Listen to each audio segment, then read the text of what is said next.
This platform aims to mainstream the Department of Women's Studies. We are organizing 16-day social media campaign, including several programs and webinars for our student community and public. Today's lecture is sixth webinar from the series on strengthening gender justice, role of Women's Studies Center by Dr. Beulah Shekhar. Dr. Beulah Shekhar is the Emeritus Professor of Criminology. She was formerly Professor and Head of the Department of Criminology and Criminal Justice Sciences, Manonmaniam Sundarnar University, and also co-coordinator of the UGC-sponsored programs Victimology and Victim Assistance and the Human Rights and Duties Education. She is also the Director, Center for Empowerment and Women's Studies at MSU. Her research concentrates on the inequalities in various areas, increasing the vulnerabilities and denying access to justice to excluded groups like women, Dalits, children, transgender persons, victims of crime and abuse of power. So I extend a very warm welcome to Dr. Beulah, and without much delay, I would like to request her to proceed with her session. Hello, ma'am. Welcome to you. Thank you very much.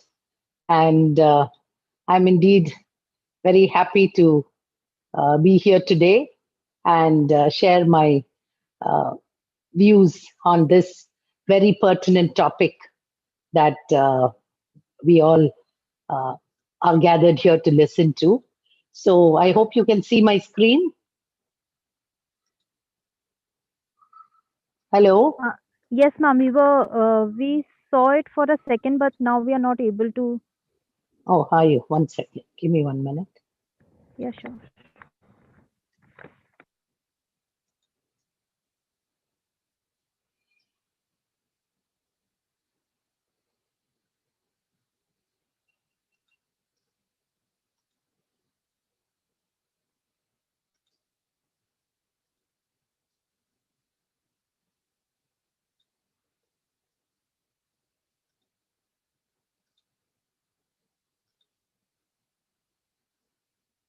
Is it visible now? Yes, ma'am. It's visible. Okay. And can you see the full screen?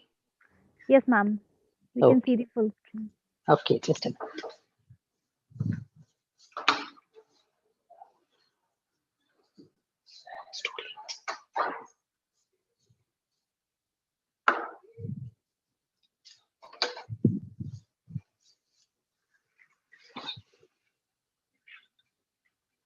A very good evening to all of you, and it is indeed a great pleasure for me to be here this evening with all of you, sharing my views on this very, very pertinent topic, like I said, strengthening gender justice, the role of women's studies centers.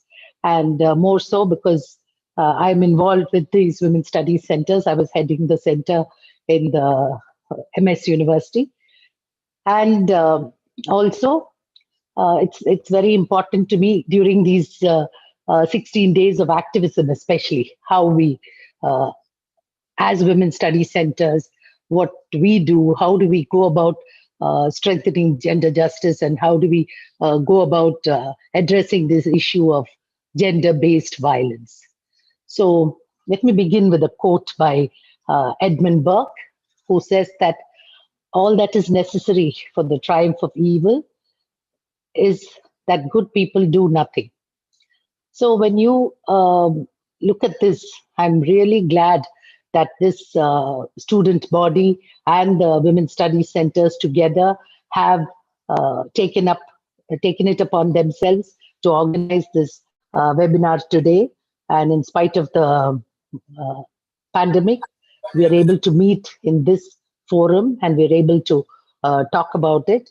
And we know, all of us know, that we as Women's Studies Centers do not work just for these 16 days. We work 365 days, 24/7, round the clock. We deal with women's issues, we take up challenges, we take that extra step to see that women are ensured justice and there is gender justice in the society. And so it is just part of our everyday work that we are here today celebrating the 16 days of activism. So let's begin. Like I think, like little children, always the ones who ask questions. We all know we have brothers and sisters. We have children. We grow up with children. We know, and we as children, how important it was for us to know the answer to these six questions, the pertinent questions, the five W's and the one H. I always call them. So what is it that what is our role as women's studies centers? Then why is it crucial that we intervene now? And where do we begin? There's so much work to be done. We see that there is gender justice everywhere. The media is very clear and shows us the different instances all over the country, all over the world. It's a global pandemic, if you can use that word. So this gender injustice is a global pandemic. So where do we begin to address these challenges? And when do we respond? There are so many types of calls coming from all over, different walks of lives, women, vulnerable groups, everyone. So when do we respond? And which are the areas in which we as Women's Studies Centers can work? And finally, the one H, how? How can we orange the world? I'm sure all of you have heard the earlier speakers speak about oranging the world. The UN has now given this slogan for the 16 days of activism, saying orange the world. And what is this orange? Orange is the color that stands for prosperity, that stands for a future, brighter future for all women and all vulnerable groups. So how can we as Women's Studies Center achieve this goal of oranging the world, of making the world a much better place for women like us and for other women as well and other vulnerable groups? So let's try to answer in this short presentation. Let's try to answer these questions. So if you look at the crimes against women, we all know it's nothing new to us. Whenever we see the papers, this is what we see. And the saddest thing is 2017, there was the statistics, the National Crime Records Bureau. It's online, and the statistics showed that there were so many crimes in the various cities. Delhi was top, and all the other metros were on kind of the same line. So this was the 2017 statistics. And now the 2019 statistics are out recently, and that paints a very, very sorry figure. We see that cases registered are up by 1.6%, crimes against women rise by 7.3%, and cyber crimes, we all know, we're reading it in the papers every day. We know in Tamil Nadu there was this famous Pollachi case. So cyber crimes jumped to 63.5%. So we see as women's centers, what do we do? We have so much work to do. And where do we begin? What do we do? Let's just run through that and see how we can address these challenges that we face as women's studies centers. So let me begin with this little theory that we have in criminology. It's called the crime, a routine activity theory. So in this understanding of crime, this is where we try to understand where does this gender-based violence begin? Why does it happen? So when you look at this, there are three components to this. One is a suitable target. So there's always a person who is viewed as a suitable target. He's vulnerable. This is what we say, vulnerability. They're easily attacked. They're easily targeted. So these are the suitable targets. And the other side, we have the motivated offender. So we have a person who's ready to commit the crime and who's motivated and who's sure he can get away with it. So this is what is the second component. And finally, the third one is the absence of capable guardians. This is the most important thing. If one of these three components are removed, the gender-based violence will not occur. You can either remove the suitable target by making the person less vulnerable, by making the woman little less vulnerable, or you can reduce the motivation of the offender by uh, threatening him with punishment. If he realizes that if he commits a crime, he will be punished, so then he might be discouraged. And if there is a person who is there to uh, kind of neutralize the situation, if there is a capable guardian there, that person can also prevent crime. So we need to understand that just by doing one of these, we cannot prevent these gender based violence, these types of crimes that occur in our society. We need to work on all these three areas. We need to work with the target, and we need to make them not suitable. We need to do that target hardening. So there are many ways we'll discuss how we can do that. And with the offender, we need to see that he is punished when there is a crime that happens, or that he commits an offense, he is punished. And of course, the capable guardians, the society should also be involved, should not stand by and watch. We call this the bystander apathy. So these are the three areas. So we need to uh, understand there should be a three-pronged approach. So when you need to understand how this gender-based violence happens and how do you strengthen gender justice, you need to look at all these three areas, and you need to do whatever we can in all these three areas.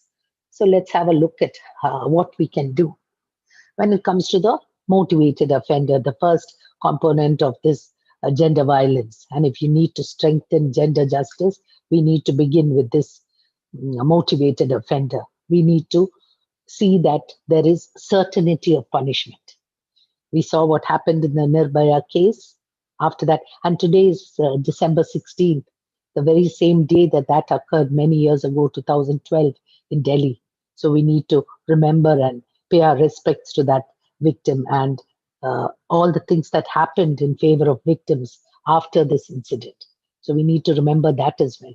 So when we talk about the Nirbhaya case, because of that incident, we had the Justice Verma committee set up, and after that, we had many, many reforms in our legislations. For 150 years, they did not look at our legislations. But after that case, we had people sitting and looking at it and seeing what was wrong with the laws. How can we set it right? What was wrong with the administration? So all this happened, and there was certainty of punishment. So when you look at the motivated offender, you need to ensure that there is punishment. When a wrong is done, there should be punishment. He should be accountable for what he or he has done. And similarly, there should be, sorry, there is some disturbance. Somebody's mic is on. Can you all hear me? Yes? Yes, ma'am, we can hear you. Yes, Okay. ma'am. Yes, ma'am. There was some disturbance. Okay. Yeah, yeah. So we need to end the impunity, because when one person commits a offense and he gets away with it, then that encourages him to commit more offenses, and it encourages other people, because there is no deterrence. They think that they can get away with crime. So you need to understand that gender based violence or crime does not pay. We should show that. So we should ensure that the wrongdoer is punished, which will be a lesson for other prospective offenders as well. Then coming to the next component, the suitable target. How do you do this? How do you go about reducing the vulnerability? You know that we saw that a person becomes a target because they are vulnerable. So how do you increase their vulnerability? How do you show them, uh, give them awareness? You harden that target. You empower them to retaliate. We have to teach them new things now, not to be so submissive, not to be so domesticated, not to be so tolerant. We, in our socialization process, we teach our women to be tolerant. We say tolerance is a virtue. And this is the one that causes all this gender based violence and crimes, because they tolerate it till it becomes too much. So we need to understand, and we teach our women never to say no. You need to accept what is given to you. So this is what perpetuates this violence as, and they become suitable targets. So there is a lot of unlearning that needs to be done. And we also need to make these women part of large groups. So, as women study centers, when we go out and when we conduct awareness programs in colleges, so there you need to tell these women that they need to be part of a larger group. Because in India, we have the custom of when a woman marries, she leaves her hometown and she goes to a town that's uh, new to her. She has no friends there, she has no relatives there, and it's a new place and she has to move. And so when this happens, when she is alone, when she has nobody to rely upon, that's when she becomes very vulnerable and she becomes a suitable target, say, for domestic violence or anything for that matter. So it's important that these young girls need to be part of a larger group. There are so many NGOs. We know IDWA, we know YWCAs, we know Ekta and Madurai, and so many organizations. So it's important that these women be part of one of these organizations. So we, as women studies centers, we need to tell them that there is unity in strength. When we do our extension activities, we as college professors, we go out into the society, we work with the groups, we adopt villages. So here's what we can tell them when we work with these young girls, especially how important it is to be a member of some larger group. And there is definitely strength in unity. So this is that sisterhood. So these are the things we can do to harden the target, to reduce the vulnerability of these uh, women. So, and then absence of uh, capable guardians. So this also, as women study centers, we need to help the students also understand, and in the extension activities that we do, when we talk to the society, when we talk to people, we need to make them understand that it's important that they are a vigilant society. You need to trust the victim when the victim tells you that somebody did this to them. We always tend to assume that we do this victim blaming. We say that, oh, you must have done something, and that is what warranted his behavior. So we need to trust the victim. We need to tell the society to be vigilant, and whenever they see something, they need to say something. We should remember this. We should remember that it is not something happening to somebody outside, and we don't have to be involved in that, because we need to remember that injustice anywhere is a threat to justice everywhere. So today it's happening to someone else, and we might just ignore it and pretend it doesn't matter to us. But tomorrow it can happen to people in our family, to women in our family, to friends we know, to people in our neighborhood. So we need to understand that, and we need to say something whenever we see something. So that bystander apathy, that's what Dr. Kiran Bedi said. In a way, society is also to blame because they do not uh, do anything when they see violence against women. And recently, we must have seen a video that was circulated where a Dalit woman in Rajasthan had gone to fetch water in a well that is a common well. And for that, she was beaten and derobed and stripped naked by about 20 men. And everybody was watching it and someone was filming it, but not a single person tried to stop it. So this is what is bystander apathy. This is what Dr. Kiran Bedi says, that we are also to blame. Gender based violence is everybody's business. We need to be involved. So we need to have that courage. So we as women studies centers can give this courage to our students, and that is because and to the people we talk to as well. We work in many areas. It's not only our students. We work with self-help groups. We work with teachers of other universities. We work with different type of NGOs. We work with functionaries. We work with the government officials. So there are so many ways in which we can uh, promote these kind of values. We need to make them understand that it is everyone's business. And when you look at this, when you need to strengthen gender justice, it's very important that we need to change our beliefs and our prejudices. I'm again referring to the Nirbhaya case because it's December 16th today and the very day that that horrific incident happened. So I'm referring to that. So when that case happened, do you remember what were the comments by some top political leaders who said that why was she out there in the bus at that hour? Why was she out with a boy? So she deserves what came to her. So these are our attitudes, these are our beliefs, these are our prejudices. We believe that a woman should be at home. A woman has no right to the public space, woman's places in her home. So these are our attitudes.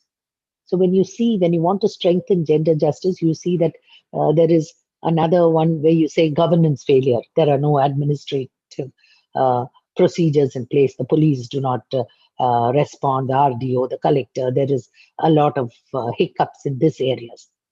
But if you ask me, those are easier to set right.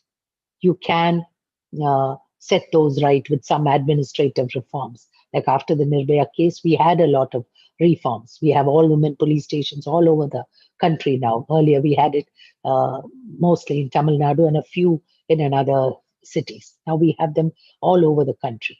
So these are all things that can be set right easily, if you ask me. The second one, the third one would be loopholes in the laws. If there are some, the laws are not strengthened. The laws are not, they're weak because they were made years ago. So that also by Justice Verma committee report, it was put to action and we have amended most of the laws. The word victim has come into our legal system now. And so these two things, if you ask me, the governance failure and the loopholes in the laws, these are much easier to deal with than dealing with the prejudices and the beliefs. You need to change the attitudes of the people. You need to remove that patriarchal mindset. You need to let them understand that women are equals, that we are equal partners. So that equality, gender equality, women empowerment, these are the attitudes that need to be changed. And that is where it is a huge challenge. And that is where we as women's study centers, we need to be involved and we need to work in the grassroots and try to um, change this because when you believe something you must understand that that is the one that determines your attitude. So when you believe that powerful people males are superior, then your belief is that others need to submit, women need to submit. And similar, the attitude. When you have that attitude that others may be treated, used, abused, we are the powerful ones. They are at our disposal. Women are at our disposal. So these are the attitudes. The belief determines the attitudes, and the attitudes determine the behavior. So when you see behavior which is leading to gender violence or which is leading to gender injustice, we understand that this behavior stems from some belief and which reflects in our attitude and then hence the behavior. So we need to change right from the belief system, from our prejudices. We need to work on it. And when you work on it, I always say that when we in the university, we think that our job is only to teach and help them learn. But I would say a more important thing is helping them unlearn. There are so many things that they need to unlearn before they learn something new. The socialization process where we've taught our women to be domesticated, to tolerate, to never say no, and people in power are always right, men are always right. So these are the things that we, right from the time of as children, we see happening around us. So we need to address that. So we need to unlearn. And like the Zen philosophy says, when you come to a to learn something with a full cup, and you pour things into the cup, and what happens? It overflows. So there's no way anything is going to be retained.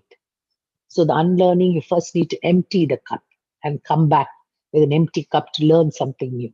So we can talk to our students and we can tell them this is it. Women are equal, gender empowerment, women empowerment. But first, they need to unlearn what they have come with. So they come from different backgrounds and they come with a lot of baggages. So we need to unpack this for them. We need to help them unlearn.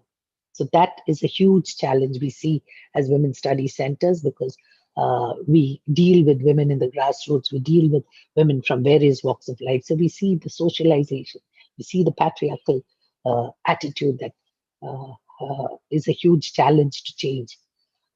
And we see that many in all the sectors of our life we need to address issues for the individual. Maybe the individual has a lot of um, background which helps that person to commit a crime. Maybe he has witnessed violence in his home as a child. Maybe he was from a broken home. Maybe he was abused as a child. Maybe he's an alcoholic, he's a drug abuser.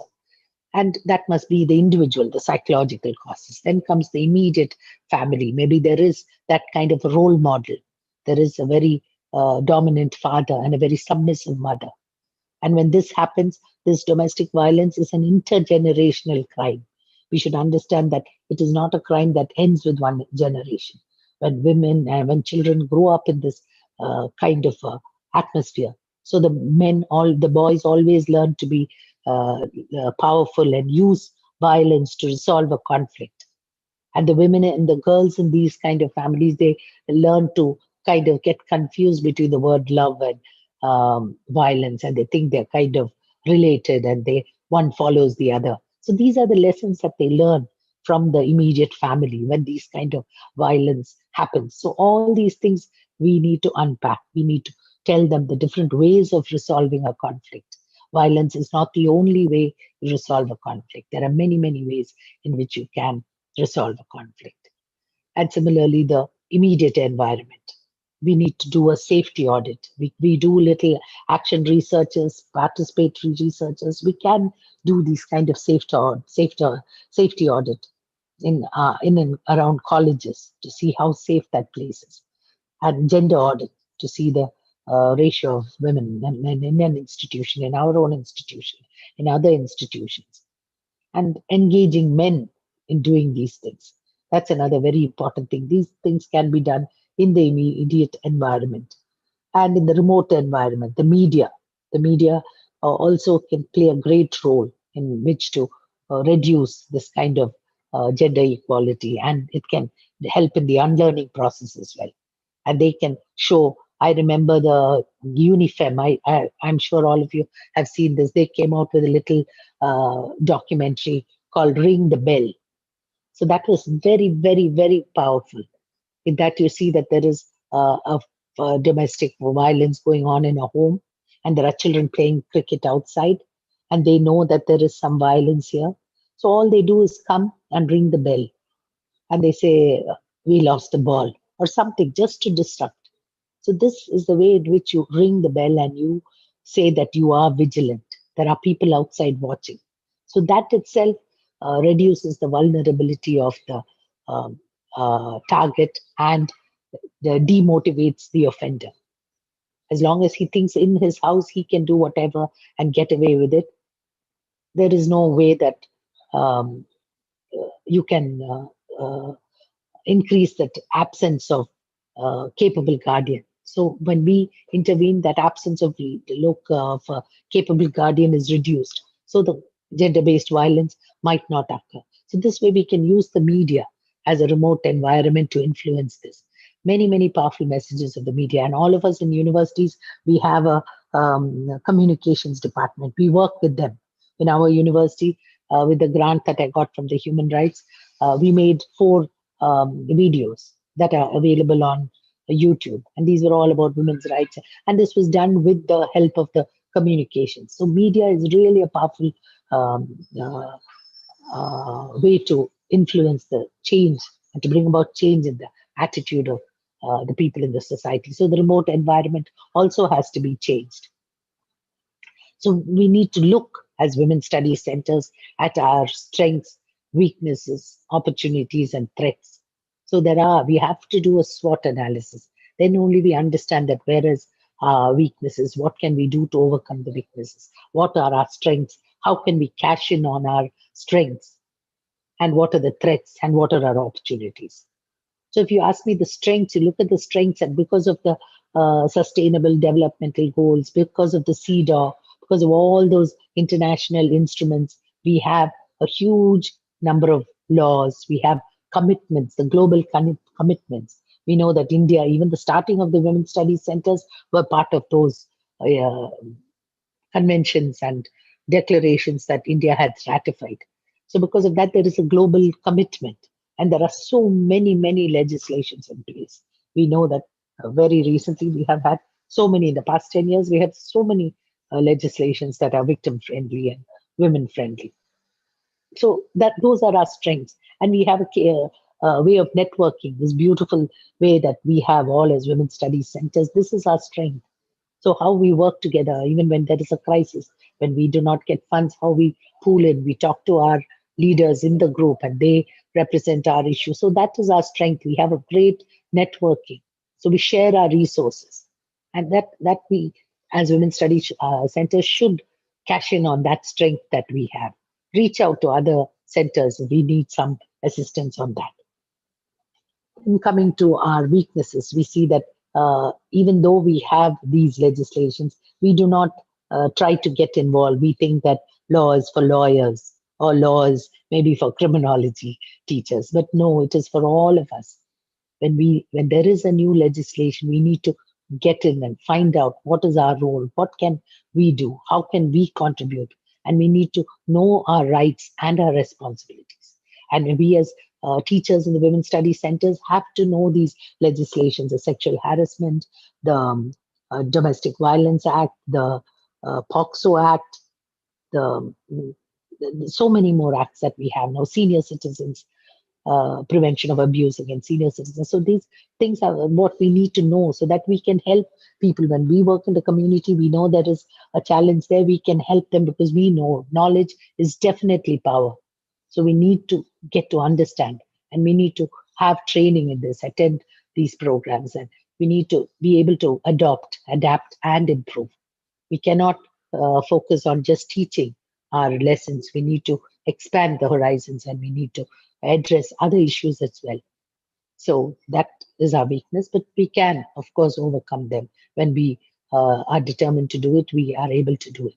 As women, we are able to multitask and we will uh, get there. Coming to our threats now. So we need to be more learning centric, vis-a-vis student centric. So we have to understand and unlearning. That is another thing that we do. And sometimes we're too rigid in our approach, and sometimes we're too flexible. So both the extremes are bad. We need to have a balance between the two. And the opportunities, when you look at opportunities, there's a global platform. And now with the Zoom, it's so excellent that we can reach out to different people with the technology. It's a boon to us. So there's accessibility, the sharing of best practices. So we have these things. So we can work with women's study centers all around the globe, all around our country. And that is an opportunity we should, as women's study centers, cash in on that. So when we do this, we must understand that we need to be proactive, not reactive, like what happened during the COVID when people were not prepared and the migrants left the town and then they were stranded without food, without water. So that shows a lack of preparedness. And there was a kind of a knee jerk reaction. So there was no preparedness. So that way we have to prepare ourselves. We have to prepare our students. And when we take them into the community, we need to be able to talk to people in the community. We as criminology, we take our students and do a kind of a crime prevention in the villages. So the students are also very happy to be able to tell the children in school about the POXO Act, about the Child Line Act, about good touch, bad touch. So they feel empowered because they are looked upon, they're respected by the people in that community. So we can do these little things and prepare ourselves. And we need to be proactive also. So understand what is this? What are these honor killings? Why is it happening now? And incidentally, there is some research that shows that these honor killings have increased after the introduction of equal property for women. So it looks like um, a very superficial relationship. But research has shown that this marrying outside the community, outside the caste, outside the religion has been happening for a long time. But very recently, there are these killings. And why is that happening? They say that research has shown that it is because now women have an equal share of the property and they come back to claim their property. So they look at it, the men in the family look at it as if their property is going to another person of a different community, of a different caste. And this is why the killings have increased. So these are some things that we need to think about. We need to understand why it's happening. Trafficking, they say that most of the trafficking victims are from rural areas and where most of our universities are situated. So why not we as women study centers go into the villages, warn the people about this trafficking and the traffickers and how organized these traffickers are. There was a study we did, it showed that how these traffickers, how prepared they are, how proactive they are. They find their victims. They first go to the schools and get the school dropout list. See how systematically. So, from that dropout list, they find a list of girls and boys who are in the villages, and then they go to the homes of these children. They talk to the parents, they convince them to send their children for a bright future, earning 10,000 rupees a month. And once the parents trust them and send the children, then they're lost. Further, they're involved in sex trade, organ transplant, so many drug use, uh, and so many other ways in which these trafficked victims are used. So when they can be so proactive, and the criminals are proactive, we need to be much more proactive and not reactive. So for that, we need to be proficient. We need to build our skills. We need to understand the laws. We need to do research for policy change. We need to do these action researches so that we're prepared when we ask for a change in policy. We have something to substantiate it. Always policy change happens with the research, based on research. So we can, as part of our mini projects, encourage the students to do research on topics that are pertinent to women and their challenges in the little towns they come from. And we also should have a resource directory so that we're prepared when we know where to go.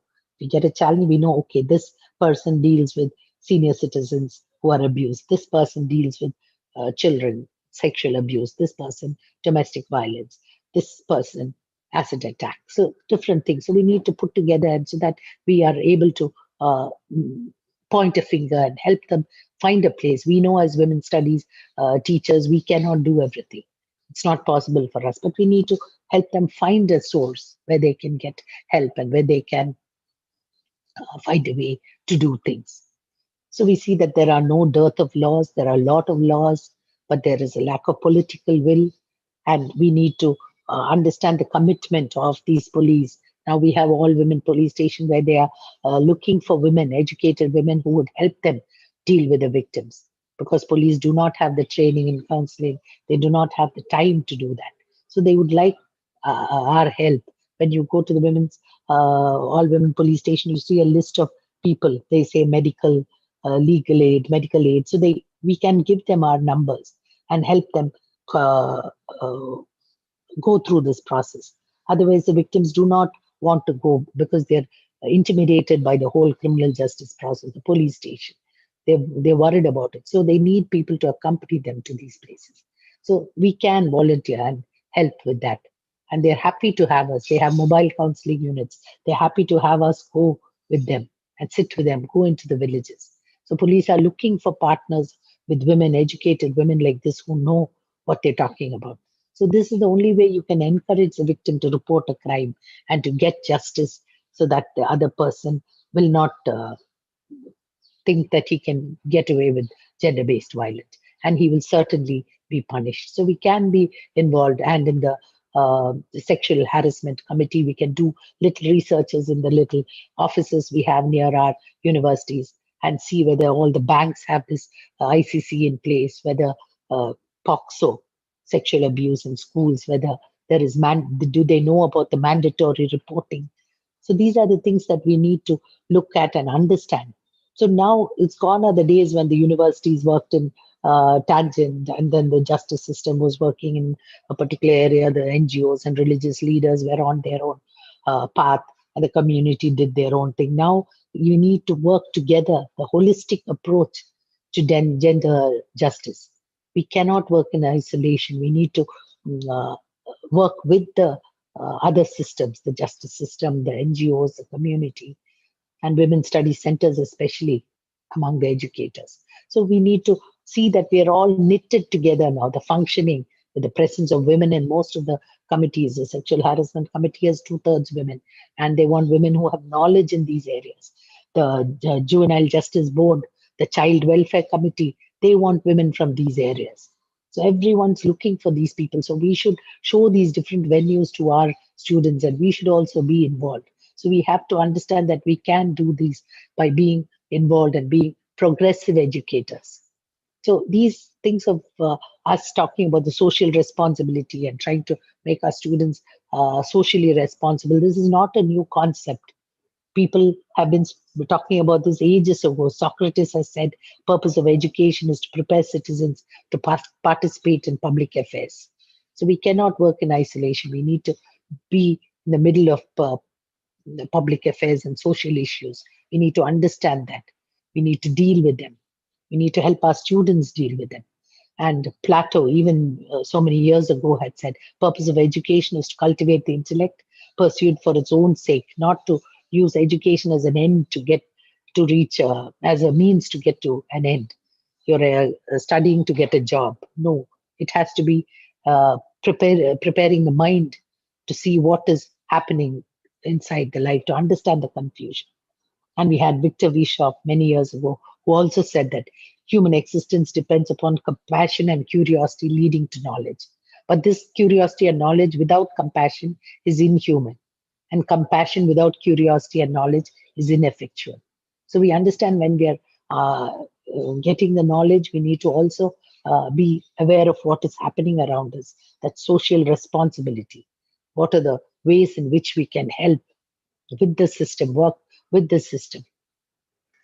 So when we like to be progressive teachers, all of us love to be known as progressive teachers. And who is a progressive teacher?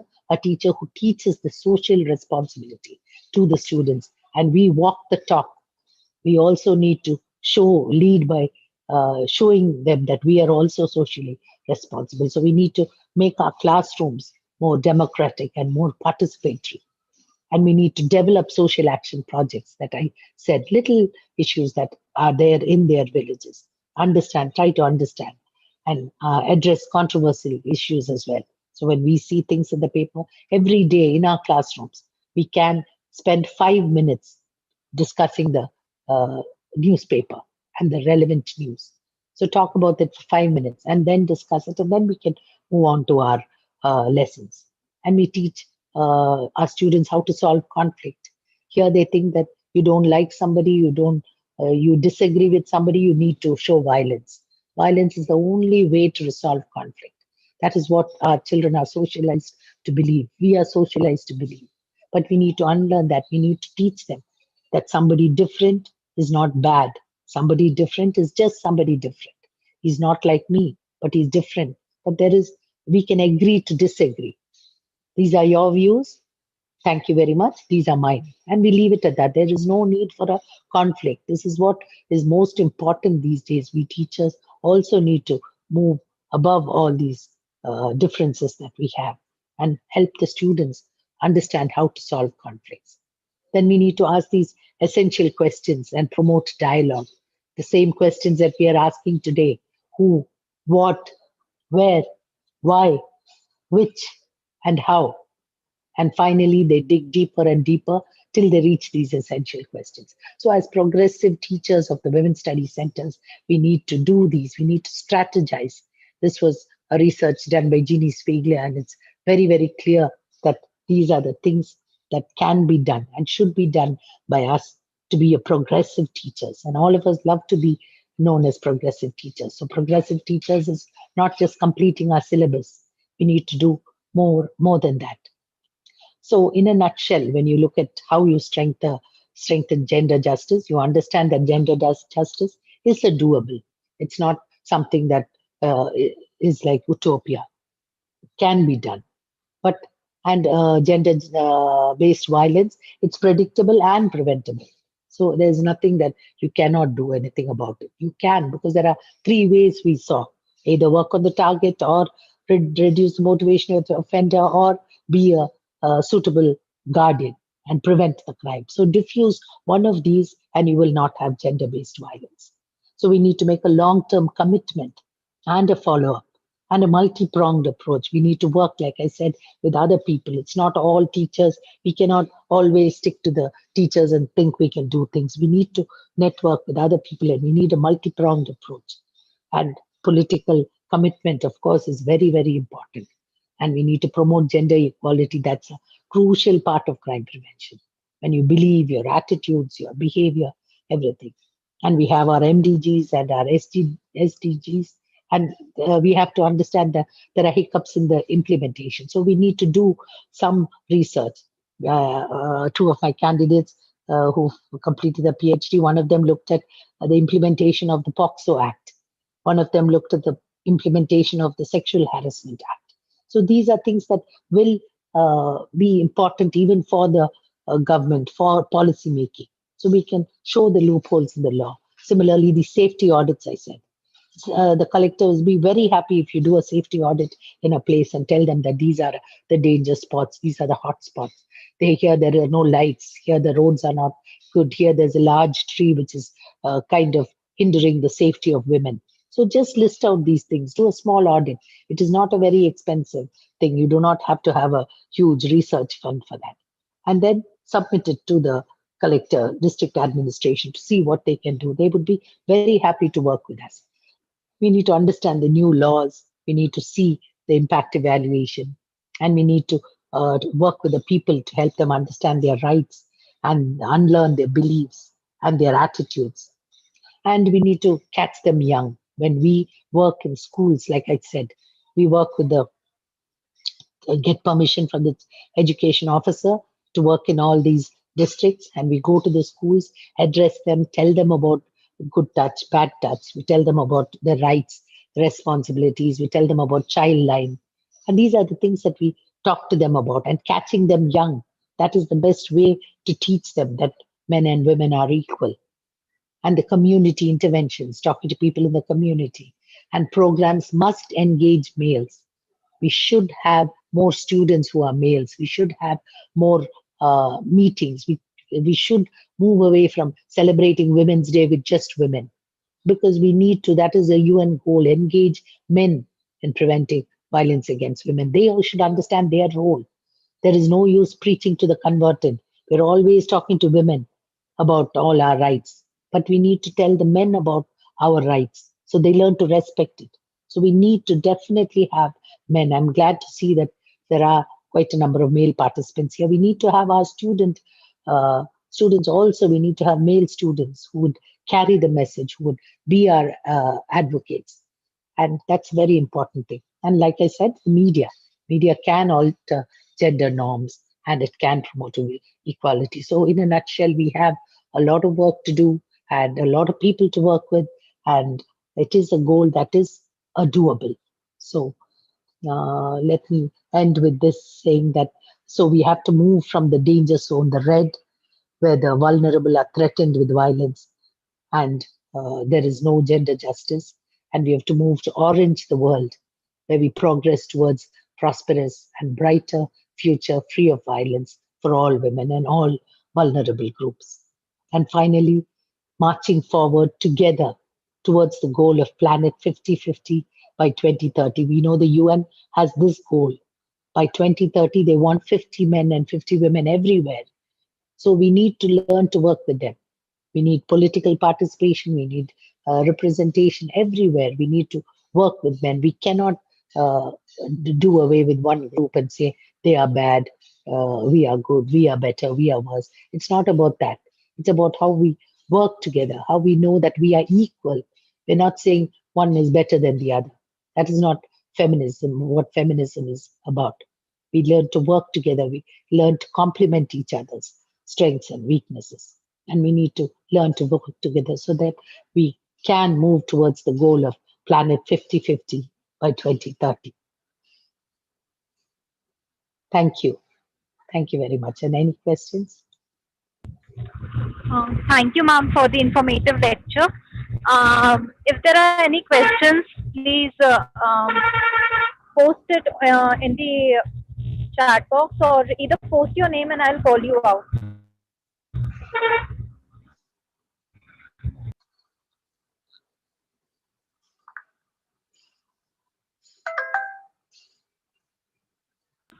Okay, so there are no questions up until now. There is a lot of disturbance from my side. So, okay, okay. So there is, I would invite Kokila ma'am, G Kokila, to please ask a question.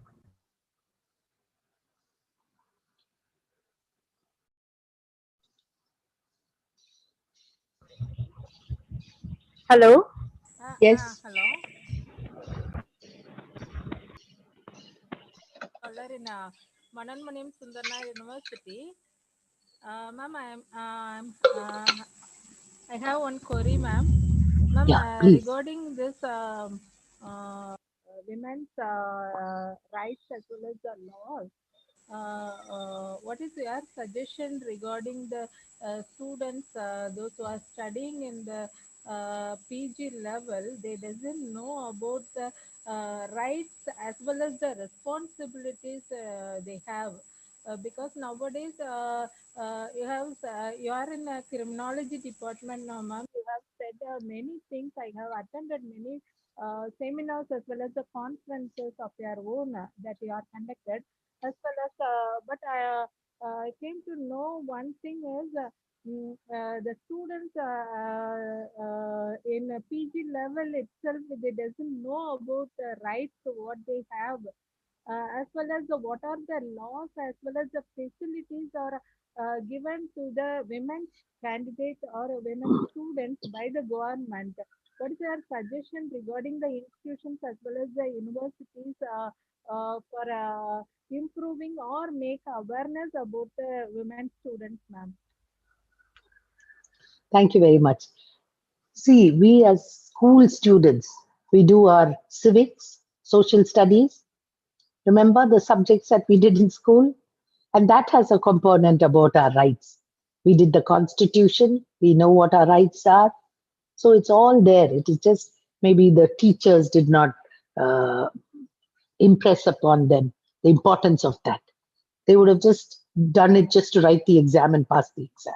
So we need to impress upon it when we talk to our students about our right, about their rights. We need to impress upon it, and we also need to always make them understand that everyone has responsibilities along with rights.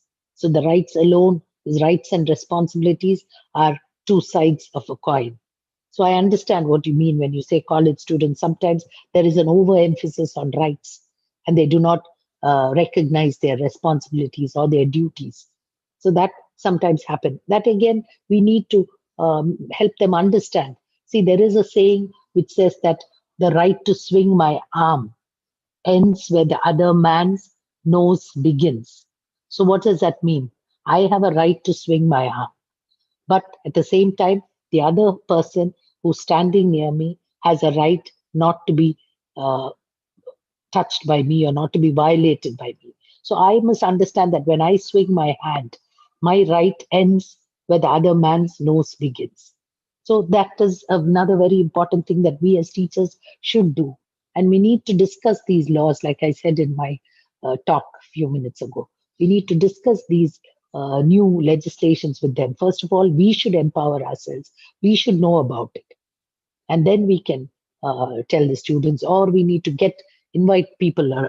There are women study centers all over. You can have, and now it's so convenient because of the Zoom and the webinars. So you can invite people to come and talk to the students and help them and prepare them. And these things should be the self-paced learning, the kind that you already come prepared with questions, not just come listen and then ask questions. The self-paced learning that they do in most of these computer in NIIT and things like that. They give you, this is what we are going to talk to you about, and then you go home, you read about it, and you come with questions. And then there is a discussion. So there is some kind of preparation that already happens. And these students are very, very interested because it's their rights, it's their life. We need to impress upon them the importance of these things. Because when the less they know about their rights, the more vulnerable they are, the more easy it is for them to be violated. So these things, they're young, they do not know, they have a whole new agenda ahead of them. But we as experienced teachers, we've gone through life, we know what is important. So we need to impress upon them. And once they know, you just need to touch that, ignite that spark. And once they knew, they understand the need, then they will automatically come to absorb whatever we tell them.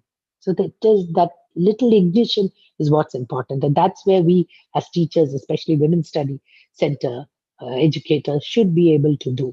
We need to ignite that spark so that they understand the need to know about their rights and their responsibilities and their duties. Thank you. I hope I Thank you, answered ma'am. your Thank you, question. ma'am. Thank you, ma'am. I would now like to invite Saro- Saroja Santi. Please ask your question. Okay. Good evening, ma'am. Your presentation is very nice, ma'am. But UGC Women Studies centers are not getting fund properly. And in Women Studies Center also, there is no experts are not appointing, ma'am. That is a problem of in the only in extension activities or in only in the teaching. It's not only they are not appointing. Means social science students are appointing. Women studies students are not appointing. Therefore, the centers have many challenges to network or works with the women's issues, ma'am. How can they come all these challenges? How can they face? Yes, thank you. So, what I would say is this financial crunch is always uh, there, looming over our heads like the Damosel's sword. But now we need to look at other opportunities. And, like I said, networking. There are so many NGOs wherever. Which university do you come from, Saroja? Ma'am, I am from Karnataka, ma'am. I am Okay, postdoctoral Karnataka. fellow. Okay, Yeah, so ma'am. whichever university there are, you are, I'm sure there are so many NGOs who would come and they do not want to be paid. There is no need for funds. They just would love to come and talk to your students and tell you. And the universities can sign MOUs. When we are here, I have signed as the head of the department, signed MOUs with International Justice Mission, with the ECTA, with the YWCA. So then once you sign an MOU, they will come and talk to your students, tell them about it. And they do not expect any payment or finances, not at all an issue. It's just that they can impart their knowledge, they can talk to the students, they can enlighten them. So we should look at networking and getting other. We have to move about it. We know that there is this financial crunch, but we cannot uh, keep that from helping us move forward. We need to look for other avenues, and this is a very good way to do it. I don't know. Maybe if you contact me later, I would whichever law you want to speak to the students about, or whichever areas you want the students to be lectured about, I can arrange for people from that area who would be able to help you with that. So financial crunch is not, it is just our motivation and the drive that we have should help us find these resources that are in and around us. Thank you. Thank you, ma'am. Thank you for the answer. Now, I would like to call Priya for the question. Priya, please unmute Good and evening, ask it. ma'am. Ma'am, I'm audible. Yes, you are audible, Priya. Okay, okay. Actually, I wanted to ask that, ma'am, you have said that honor killing is a recent phenomena. I mean, Mhm. because of these property laws, also where daughters can claim their share in parents' property. But, ma'am, I feel that honor killings were existing prior to this law. Also, I mean, it's just that they were not frequently reported. Yes, maybe true, but this is what the research showed in this particular, that it was increased after this happened.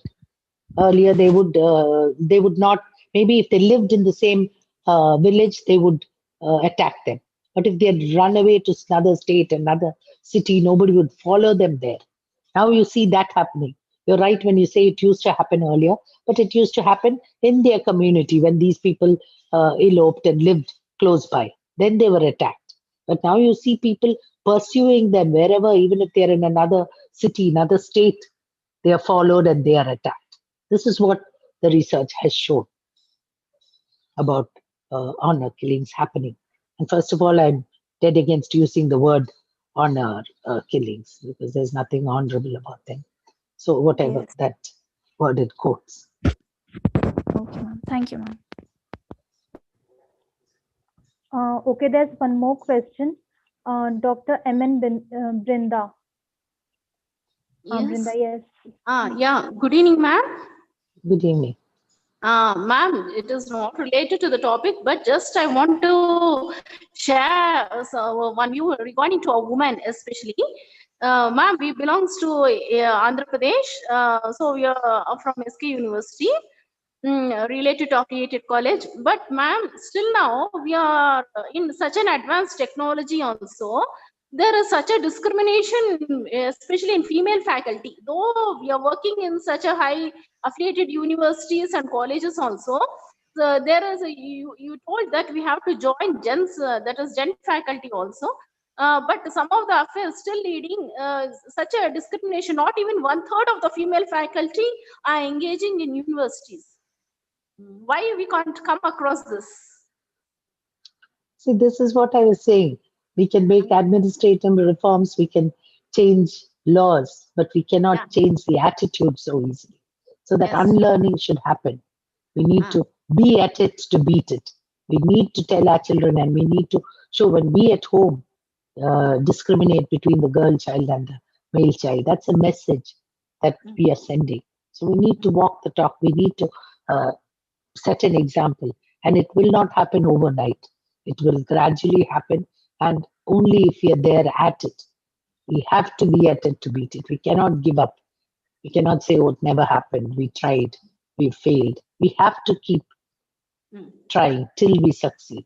So we need to make these students understand, and we need to catch them young, like in the UK and in US, they travel in these tubes, these very crowded trains. But you will see that nobody stares at anybody else because and when they're in these crowded trains, very close proximity, you see that they will always look down and read a book.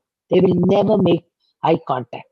But here, because they are taught right from childhood that staring is bad, staring is rude, so do not stare. Do we teach our children that? Here we think it's our right to look at a girl or a woman or whoever, however she's dressed. We can look, we can stare, we can pass comments, we can touch them. So these are things that we need to be taught, and the socialization process itself has to undergo a drastic change.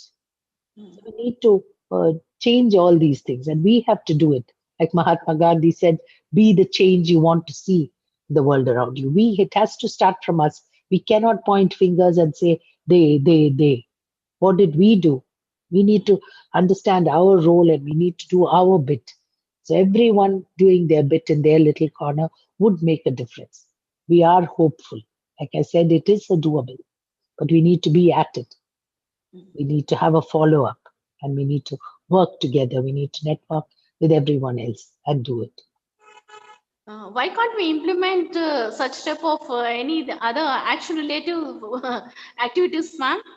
Sorry, I didn't hear you. We can implement such type of events or activities towards which we can bring up them, especially for coming generation.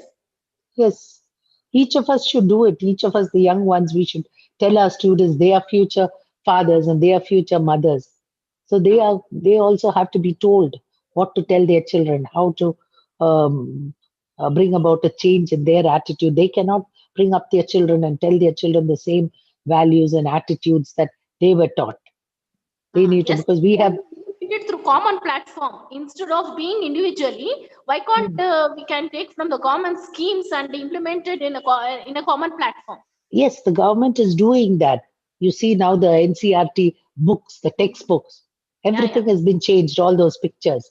Earlier, when we were young, we had pictures of mother in the kitchen cooking and father sitting and reading the newspaper and the mother dressing the child. Now we have different pictures where father and mother help in the kitchen, father and mother help the child get ready. So the government is also doing it. But like I said, we cannot expect the government to do everything. We also have Yeah. to do everything. Oh. So we have to do our bit. There are government programs, but how many of them know about it?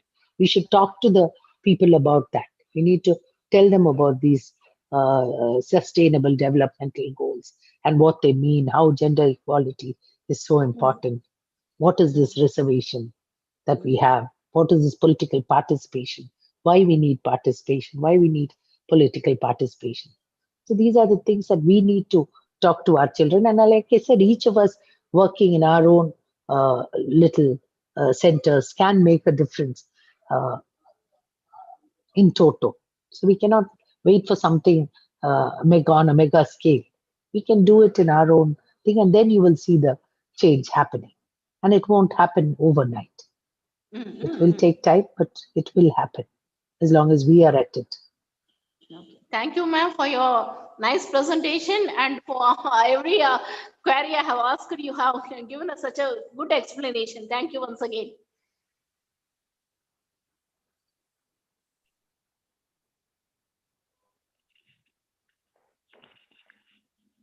Thank you so much, ma'am, for taking up all the questions and for answering so patiently.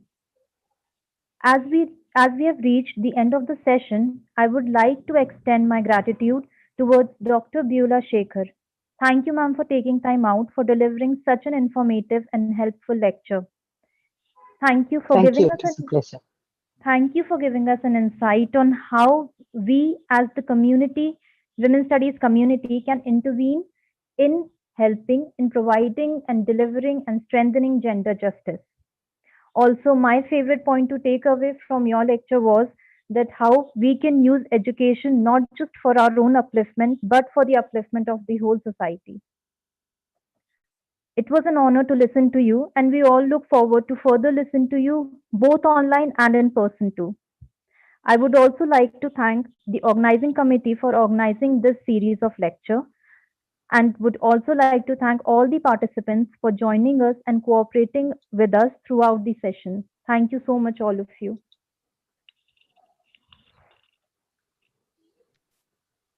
Thank you.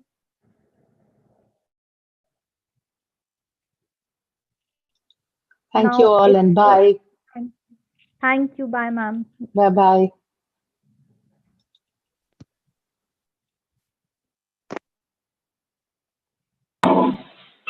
Thanks to the organizers, to the very good